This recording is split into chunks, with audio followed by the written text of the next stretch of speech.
Good morning and welcome to the CITE View on CITE Online. My name is Lesley Moyo. In today's program, I am joined by the Ward 26 Councillor, that is Councillor Mpumelelo Moyo, who's also the Chairperson of the Finance and Development Committee in the city of Bulawayo. Welcome to the program, Councillor.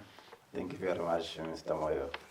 I think today we'll mostly speak about the Finance and Development Committee, which I think is a key committee in terms of the running of the city. It has the oversight role in terms of looking at how finances in the city of Bulawayo are utilized in terms of providing service delivery to the residents. Maybe let's start off by you explaining the role of the Finance and Development Committee, and as well as your role as the chairperson of the committee.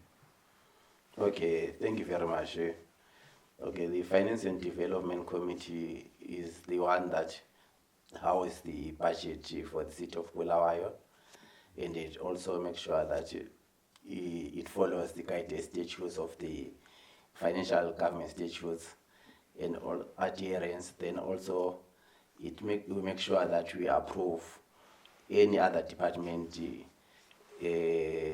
expenditure. As long as it has got financial implications, it comes before Finance and Development Committee for considerations and necessary approvals. Then coming to my role as the Chairperson of Finance and Development Committee, I'm the one who chairs those finance meetings. Basically, we're a team as a Finance and Development Committee, but my role is to chair and facilitate the meeting, but every member of the Finance and Development Committee plays a crucial and important role. Their views are heard and they are respected and they are taken into consideration. Thank you. You mentioned that it houses the budget processes Yes. when it comes to the city of Bulawayo. Correct. But also maybe let's speak about the current or 2025 budget. We know that so many challenges, the government approved it very late. How did that affect the running of the city in terms of providing service delivery? Okay, thank you very much. It's very true that the 2025 budget was approved on the 23rd of April, which is almost a quarter of the month quarter of the year was already exhausted without the budget approvals. It meant therefore that it affected our revenue collections.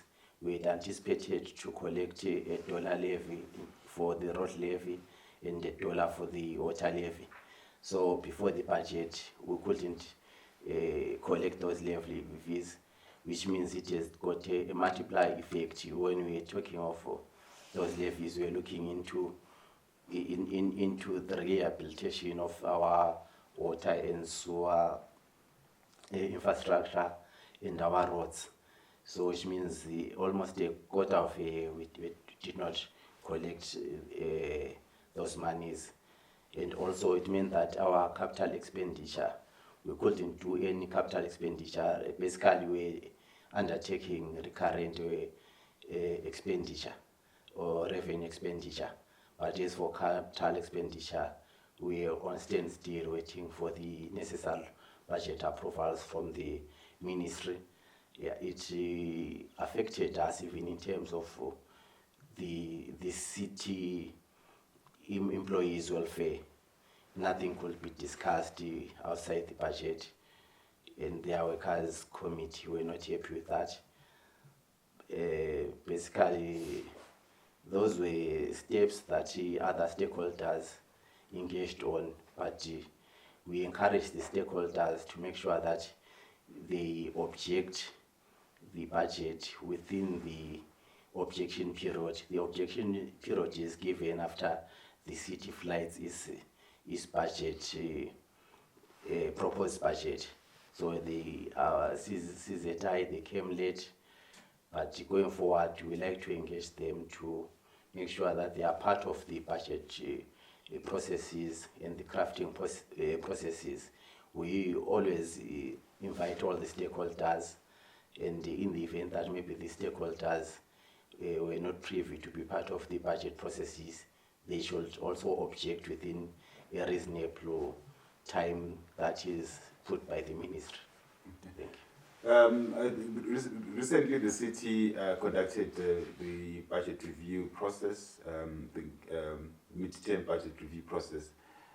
But I think one issue that some of the stakeholders in the city, who are the residents, raised was that when you consult them, you don't bring the full budget,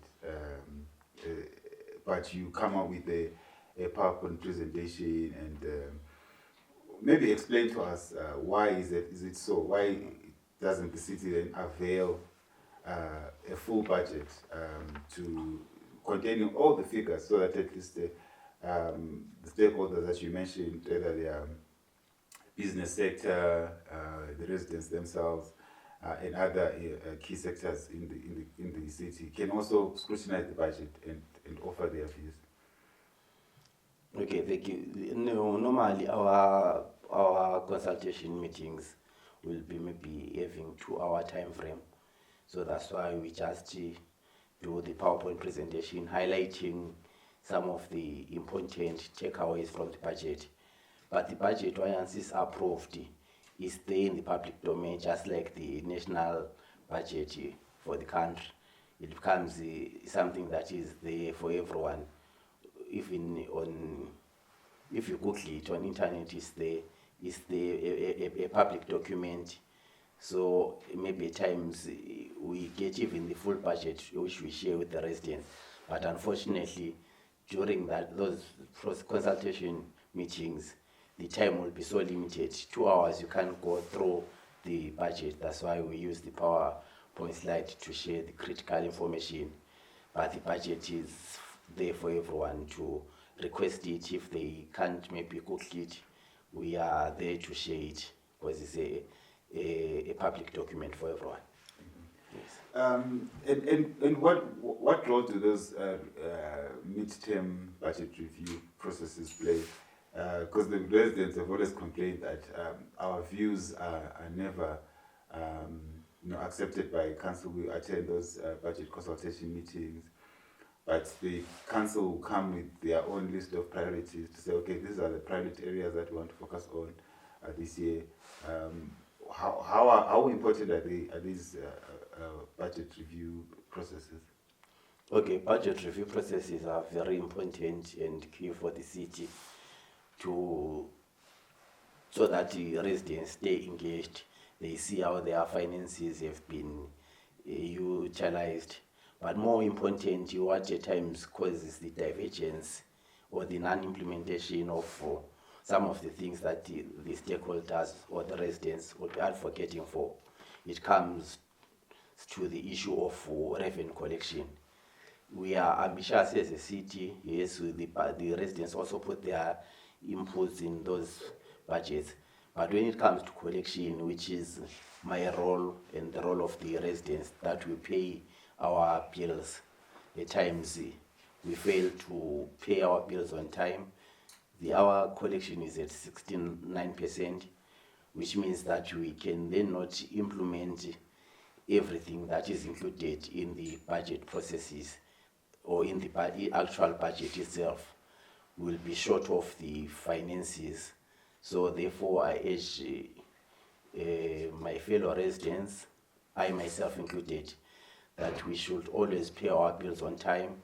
3 weeks back I was chatting with the councillors from Victoria Falls who came to the city of Bulawayo for a look and learn. They were saying they also want to go to Masungo to learn how Masungo is doing it. Masungo is sitting at 93% collection efficiency. So we see that if someone is collecting 93%, then they have got the luxury at their disposal to implement everything, almost everything, at 93%, that their budget will be containing. Unlike us as the city of Bulawayo, who are seated at 69%, which means 31% of the things that will be saying we want to implement in budget, then we will come short of finances to implement those things. Yeah, 69%, it translates to 1.6 billion ZiG that is owed by domestic debtors. As a committee, I think that's a huge amount of money, almost $60 million US dollars. Yes. As a committee, what are some of the initiatives that you are undertaking to ensure that residents mostly they pay this debt that they owe to council? This, as it is, it no longer becomes a finance issue, because every councillor involved need to speak to their concerned residents. So at times we have councillors who are pleading with council that maybe we should be lenient with the residents. We also check those considerations coming from other councillors, because as a committee we also need we make recommendations to full council. So the full council then decides on how we should then go about. At times, as the finance committee, we might be ambitious that may we collect even up to 93%, like I have alluded to, which is collected by Masyung. But it comes to those issues when we then engage with other councillors and we find they discuss the feasibility of what could be done to collect. Normally, as CITE of Bulawayo, we have always prioritized lenience on our residents. But we are not saying our residents shouldn't pay. We encourage our residents to pay so that also we can up our service delivery. Because the service delivery that we all dream of, we can only be patent if we are collecting so much from the residents. We can't have efficient service delivery when the residents are not paying on time, or some of them they do not even pay. That's how our data is now. In the previous report, it's shown that they rose by 6%. 6% is a very significant number, a significant amount that when it is collected, it then assists in the improvement of the service delivery. But in your communication or your discussions with residents, what are some of the reasons that maybe they give you in terms of why they are not paying for their rents, or there's no that willingness for people to pay for the services that council offers? Some residents, you find that maybe they are elderly people who are now manning the house, then they are maybe living on pension. There are some of the reasons. Some of the reasons are child-dated families. So in a way, they are struggling to pay their bills.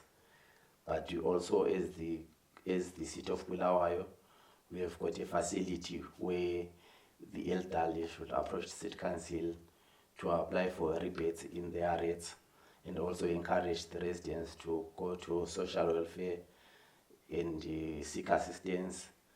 And also we've got community workers that we encourage the residents to join, so that after working they are given their stipends, which then they can use to pay their rentals. I think still on revenue, and also noted that in the current report of the Finance and Development Committee, it was highlighted that water and solid waste services remain the key revenue source for the council. Maybe let's speak on that particular issue. How are you ensuring that you increase revenue sources for the city? I know also there is the issue maybe of other initiatives like the parking services that council is also engaged with a private contractor. But let's speak about the revenue contributors for the city. Why water and solid services remain high, and what else are you doing so that city is not only reliant on these in terms of making money. All right, thank you very much. That's a good observation. As the city, we are also worried and we are trying to make efforts so that we have other streams of income. We recently, last week, Ingwe, our subsidiary, was launching its page. So, and also our farms, if you check on the reports, our farm grew a significant yield for the sorghum. So there are initiatives that the city is trying, and also those initiatives are supposed to be supported by the economy. So we are not seated as the city to rely only on water and solid waste billing only. We are also trying to make sure that we have other revenue streams, and also we are encouraging our business people to pay their shop licenses. It's also a significant revenue collection base, and also our informal sector, even the vendors, when they are supposed to go to designated vending base, where the CITE Council is able to collect revenue, which is the revenue that we will use again to maintain the operation facilities and also to do other things for our vendors and for the city of Bulawayo. Yes. And in the same report, we did highlight that the city is also collecting money from parking services that it is offering.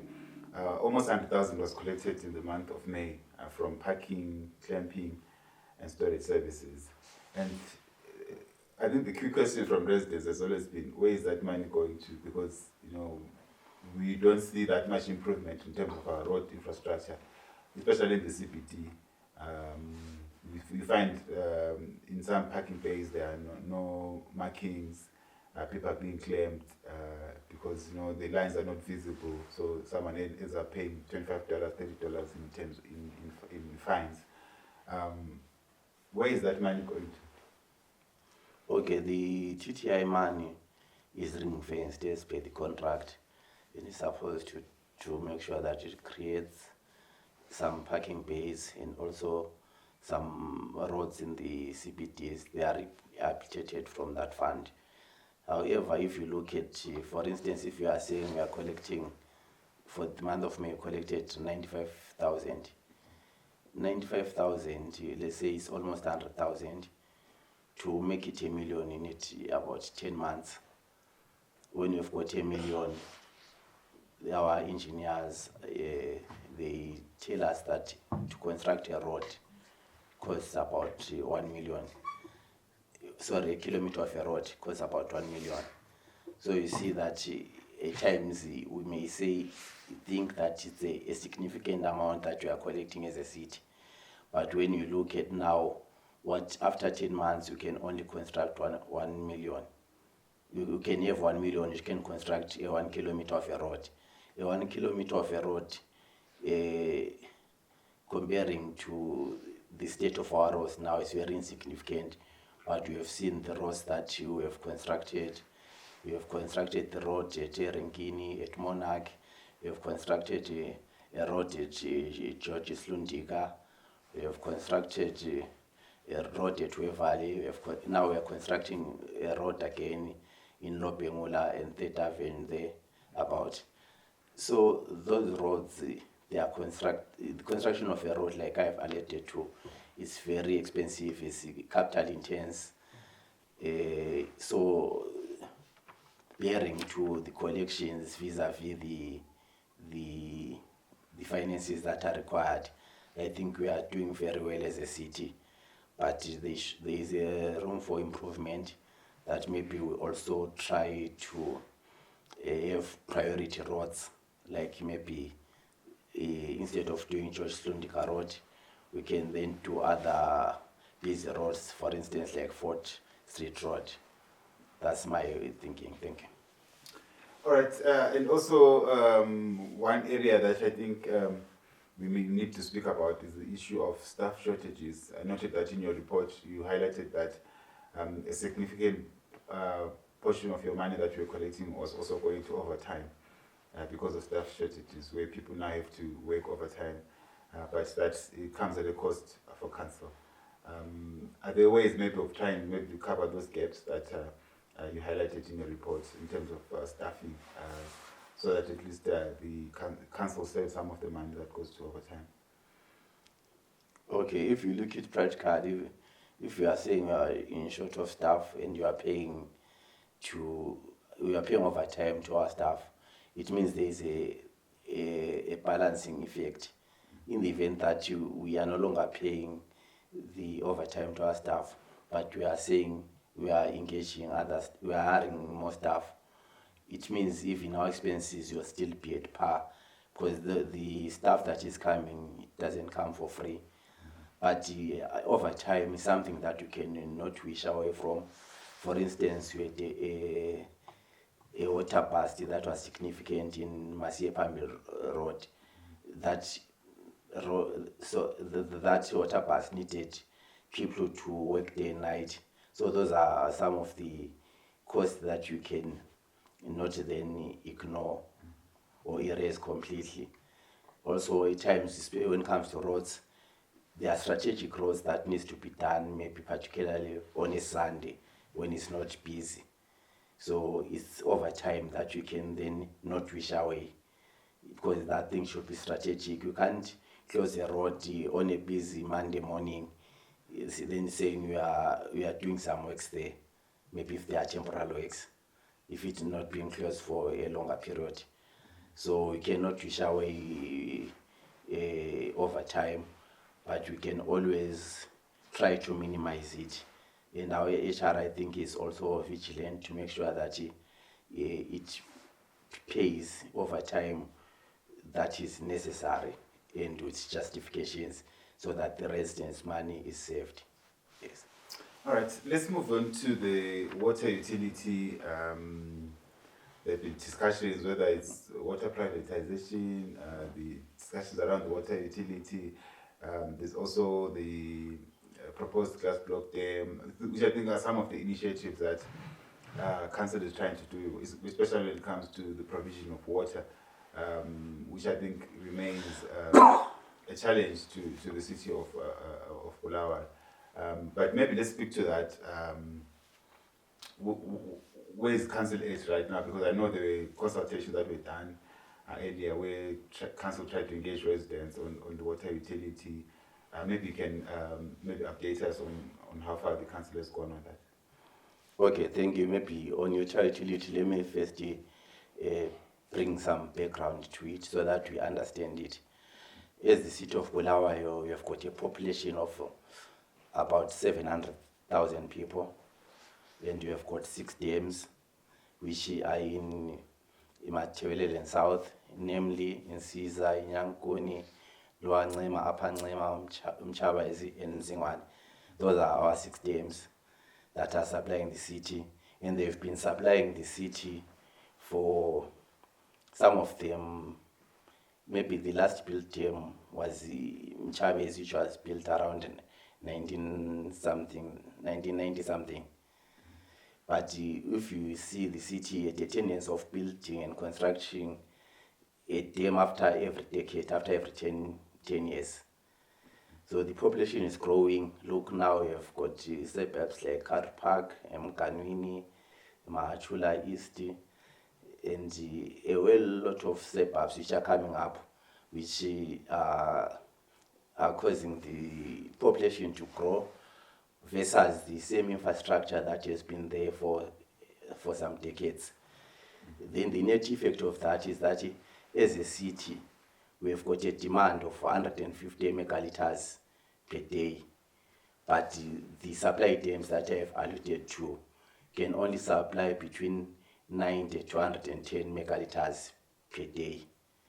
And the infrastructure, some of the infrastructure there, 60% of the infrastructure has been there for more than 40 years.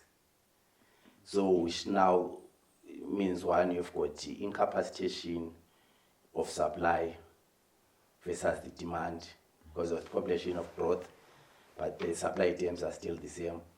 And now the aging infrastructure, I say 60% of our sewer lines, water lines, they are 40%, they are 40 years and above. So they are aging, they are water based everywhere. And some of the leaks, we don't even detect the leaks. But all we know that each time we purify water, the treated water, we have got 48% of the non-revenue water that is not accounted for. We suspect that there are some pipes that are damaged underneath that we can't detect, because as we can only detect, we can only go and attend to water pipes which are on the surface, which we see. But there are some leaks which may be perennial, which are checking that 48% of our water is non-revenue water. Then coming to the utility now. So yeah, maybe let me. So you're saying that council loses 48% of its water. That's correct. Due to leaks and other challenges. Yes, non-revenue water. Yes, yes. That's quite a significant. Yeah. Yeah, it's almost half of, we're losing half of what we are treating that we are supposed to be supplying to the residents. So now the question of a utility now comes in now.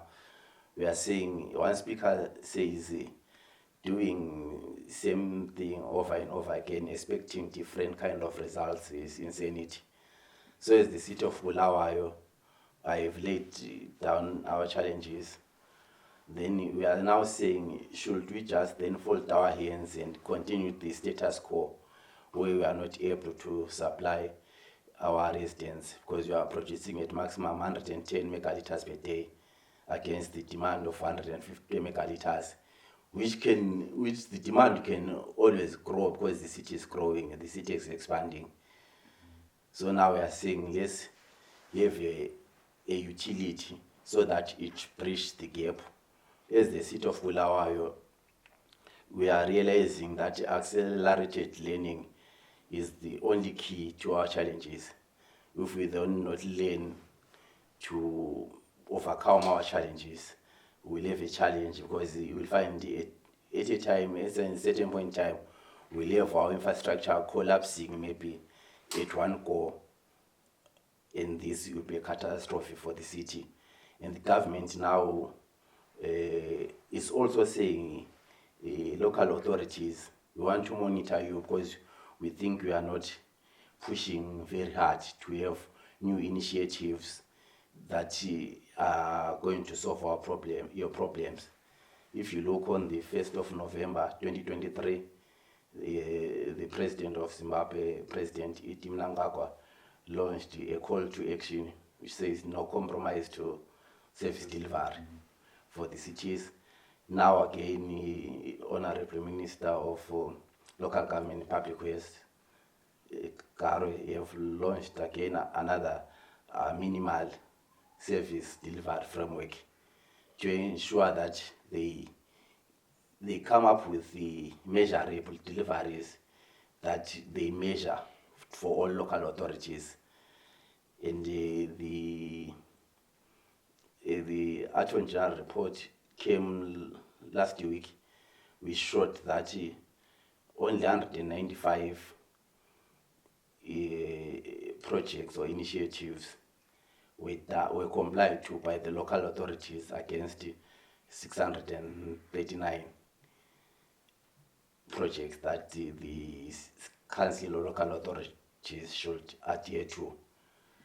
So we see that there is also a push from the government to make sure that we do not cry only to say we can't raise the funds to rehabilitate or revamp our sewer or old infrastructure for water. As a city, our master plan shows that from 2022 to 2040, we need 1.2 billion to revamp the old infrastructure.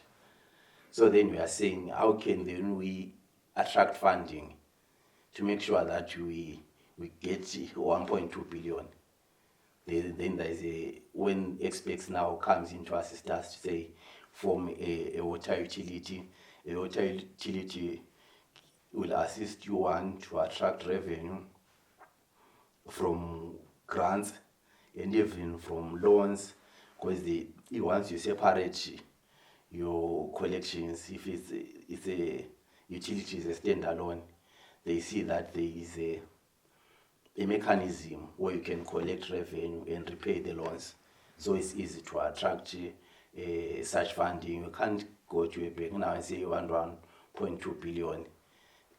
When we are banked it up with all our collections are in one place.